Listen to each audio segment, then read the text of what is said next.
चेवापाटी समाचारमा हार्दिक स्वागत छ। आज दिनभरिका घटनाका साथ यहाँहरूमाझ उपस्थित भइसकेको छु।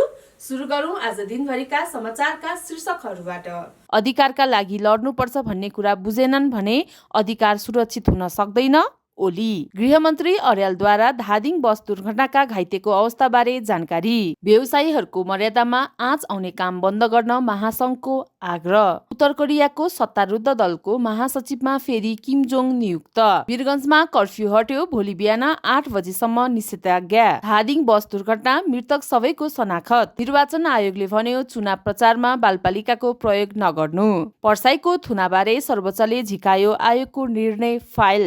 भारतमा नेपालको व्यापार प्रवर्धन, ऊर्जा तथा पर्यटनमा सहकार्यको पहल। तोलामा 3200 रुपियाँ बढ्यो सुन। तत्काल इरान छोड्न भारतद्वारा आफ्ना नागरिकलाई आग्रह। दर्शकवृन्द, तपाईहरुलाई आजको समाचार कस्तो लाग्यो त? यस्तै ताजा समाचारका लागि हाम्रो च्यानललाई लाइक, फलो, कमेन्ट गर्नुहोला।